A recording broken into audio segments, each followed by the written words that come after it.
got weird after that. So it's a new neighborhood, and a man named George Streeter, literally a carnival barker who became a boat captain, parked his boat over in the sands and stays long enough that his boat becomes landlocked. It's no longer a boat, he now has to live in it from a house. And he realizes something kind of clever.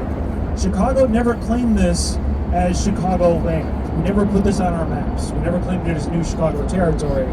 So he declares this to be his own city, the District of Lake Michigan, and claims that he is the mayor of it. So why not? He created it, but get to decide who's the mayor. Then he goes to war with Chicago cops, arrested 7 separate times, firing guns at police officers. Eventually gets evicted off the land he built by the Supreme Court of Illinois in 1918 for all the illegal liquor stores he was running.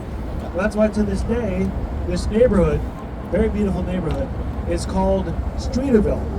It's named after George Streeter, the lunatic gangster boat captain that built it. How awesome is that story? That was on HBO. Would you watch it?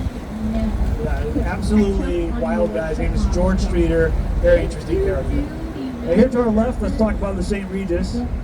This blue wavy one here. I mentioned that the corners look different as you go around it. That optical illusion that's kind of built into it. They did this by building it out of a series of repeated and inverted frustrums. Don't worry, I had not heard that word before ever either. It's a like high-level geometry concept, I guess. Like half a pyramid with the top cut off, so it's like a trapezoid pyramid. So you can see it's a pyramid going up, pyramid going down, pyramid going up.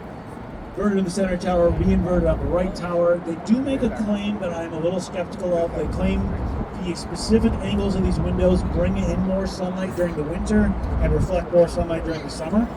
I kind of want to see evidence of that. It's an interesting concept, but it doesn't look like that to me. And those top 2 floors that are open, it's called a pass-through or a blow-through. Allows the wind to go right through the building so you don't have to fight the wind force as much. And the St. Regis is currently a new world record. The St. Regis is the tallest building in the world designed by a woman. Her name is Jeannie Gang. Jeannie Gang has the world record for that building right there. Is anyone curious who Jeannie Gang took the world record away from? Also Jeannie Gang for that building right there. What? So she took her world record from her record right next to her record. That is very cool. Every aspect of the St. Regis is very cool, in fact, except for one detail, the price. A 1-bedroom condo in the St. Regis starts at over $1 million. And I did the math on that just for fun, just out of curiosity. And it turns out if I want to live there, I would need roommates. About 80 roommates. But it is a very cool structure. Let's talk about Jeannie Gang's other building here, Aqua. See the one with the curvy balconies on it? That is Aqua. The balconies are designed to look like the waves of Lake Michigan. They're also designed functionally. They slow down wind speeds, they provide extra shade, and by design, at one point on each balcony, you can comfortably step out onto it and talk to your upstairs and downstairs neighbors. That is a very cool concept, something she's working on. She's trying to use architectural design to build neighborhoods instead of skyscrapers. She's trying to actually create more community through design itself. She did a full TED Talk on the subject. If you're interested in that, Jeannie Gang and TED.com, really worthwhile. That's what you were talking about. Here on our right, you're going to see this building with that yellow onion dome on top of it. That is the Intercontinental Hotel, and that yellow onion-shaped dome was originally designed to be an airship dock. What? We thought you'd travel by blimp. How awesome would that have been? I feel like we really missed out on that world. Yeah, you're supposed to be able to tie off to the side of that and get everybody off into the building itself. No airport. Get on an airship in Ohio, go directly to the hotel you're staying at, and get directly into the building. That would have been very cool. It never panned out that way, but that's why it has such a unique look to it. And now ahead of us, we have the Michigan Avenue DuSable Bridge again. And again, that's going to be our lowest bridge of the tour. And I'm going to watch you guys panic again, because that was very funny.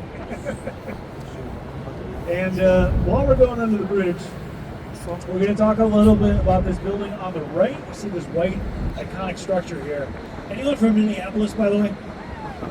In Minneapolis, you see a lot of sky bridges like that across the roads. Apple Store. You don't see those a lot in Chicago. The reason this has a sky bridge across it is because they actually had a freight train running through the building that went all the way to the coast. Remember that bridge that's kind of pointless? That freight train used to go through that bridge all the way through this, so you couldn't build the full building across. That's why it looks so unique like this. This south tower was built in 1921, north tower in 1924, and they used glazed terracotta tiles on the entire outer facade of the building, which is very common after the Chicago fire. It's fire-resistant material, so it's, you know, all over the place. This is one of the few that remains of it, though, because it turned out to be incredibly expensive. So expensive, in fact, that you have to hand wash the structure. Yeah, I know exactly how low this is, but I'm seeing you guys. I'm getting nervous. All right, we're away from. Yeah, I see you ducking down. I'm like, do I need to be ducking down further? Oh, no problem. It's actually very fun.